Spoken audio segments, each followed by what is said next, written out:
ग्रामदैवत श्री सिद्धरामेश्वरांची यात्रा सुरळीत आणि शिस्तीत पार पाडण्याचं आवाहन धार्मिक विधी यात्रेचे प्रमुख मानकरी राजशेखर हिरेहब्बू यांनी केलं आहे। ग्रामदैवत श्री सिद्धरामेश्वर महाराजांची यात्रा रूढी परंपरेप्रमाणे 11 जानेवारीपासून सुरू होत असून योगदंडाची पूजा संपन्न झाल्यानंतर यात्रा सुरू होईल अशी माहिती यात्रेचे प्रमुख राजशेखर हिरेहब्बू यांनी पत्रकार परिषदेत दिली। सोलापूरचे ग्रामदैवत श्री शिवयोगी सिद्धरामेश्वर महाराजांची यात्रेची सुमारे 900 वर्षांची परंपरा असून आज गायत ही परंपरा अखंडपणे सुरू आहे। श्री सिद्धरामेश्वर महाराजांच्या हातातील योगदंड पूजा शुक्रवार पेठेतील शेटे यांच्या वाड्यात केली जाते। तेव्हापासून यात्रेचा धार्मिक विधींना सुरुवात होते। 12 जानेवारी रोजी रात्री 12 वाजता पहिल्या व दुसऱ्या नंदीध्वजास साज चढवला जातो। त्यानंतर 13 जानेवारी रोजी नंदीध्वजाची पूजा संपन्न झाल्यानंतर तैलाभिषेक केला जातो। त्यानंतर 14 जानेवारी रोजी अक्षता सोहळा, 15 जानेवारी रोजी होम मैदान येथे होम प्रदीपन सोहळा, त्यानंतर 16 जानेवारी रोजी शोभेचं दारूकाम आणि लेझर शो, त्यानंतर 17 जानेवारीला कप्पडकळी संपन्न झाल्यानंतर यात्रेची सांगता होते। तत्पूर्वी 11 जानेवारी रोजी कुंभारवाड्यातील कुंभार कन्यांच्या परिवाराच्या वतीनं योगीराज म्हेत्रे कुंभार यांच्या हस्ते 56 मातीचे घागरी सुपूर्त करण्याचा कार्यक्रम संपन्न होतो। दरम्यान या सर्व धार्मिक विधीबाबत यात्रेचे प्रमुख राजशेखर हिरेहब्बू आणि कुंभार मानकरी भीमाशंकर म्हेत्रे यांनी अधिक माहिती दिली। ग्रामदैवत शिवयोगी सिद्धरामांची यात्रा उद्या दिनांक 13/1/2024 सुरुवात होत आहे। तत्पूर्वी उद्या शेटे यांच्या वाड्यात 12 वाजता योगदंडाच्या पूजनेने धार्मिक विधी सुरुवात होतो।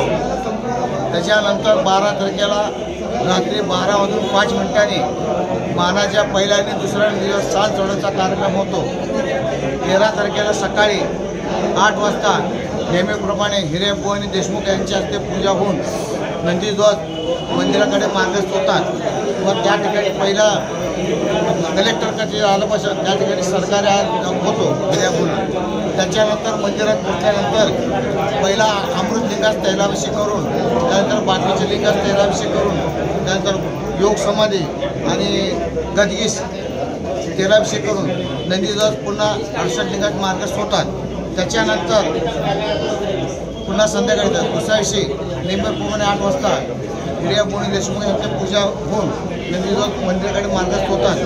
त्या ठिकाणी आल्यानंतर पहिला सुगडी पूजी होती, त्यानंतर संमती पूजन व त्याच्यानंतर अक्षताचा धार्मिक कार्यक्रम होतो। त्याच्यानंतर पुन्हा अमृतलिंगापाशी आल्यानंतर त्या ठिकाणी पुन्हा अभिषेक करून पुन्हा धार्मिक कार्य सुरू होतो। नेहमीप्रमाणे पुन्हा सर्व लिंगास करून योग समाधी, त्यानंतर सिद्धेश्वर गदिगेस करून पुन्हा 68 लिंगात प्रस्थान होतं। 17 तारखेला देशमुखांच्या वाड्यात योगदंडाच्या पूजनेने धार्मिक विधी समाप्त होतो। आम्ही जो भगवा ड्रेस घाललेला असतो तो तिथं पूजा झाल्यानंतर आम्ही इथं घरी येतो, तो भगवा ड्रेस इथं उतरवतो। जे काही तैलाभिषेकासाठी लागणारे गाडगी असतो त्या गाडगीचं विधिवत पूजा होऊन त्याचे मानकरी योगीराज शिवशेट्टी यांना सुपूर्द करण्याचा कार्यक्रम देखील त्या ठिकाणी होतो।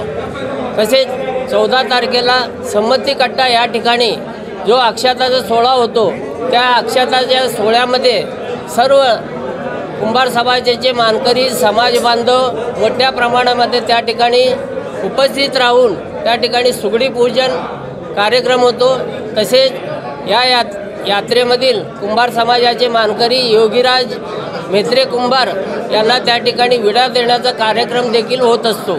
या पत्रकार परिषदेस जगदीश हिरेहब्बू, विनोद हिरेहब्बू, मनोज हिरेहब्बू, विकास हिरेहब्बू, संजय हिरेहब्बू, धनेश हिरेहब्बू, सुधीर देशमुख, सुदेश देशमुख, भीमाशंकर म्हेत्रे, सुरेश म्हेत्रे, राजशेखर आमणगी, राजू बहिरो पाटील, सुहास दरगो पाटील, बिपिन धुम्मा, विजयकुमार भोगळे, सोमनाथ मेंगाणे, अशोक वाले, सचिन बेहरो पाटील, नंदीध्वजाचे मानकरी, यात्रेचे मानकरी आणि प्रसार माध्यमांचे प्रतिनिधी उपस्थित होते।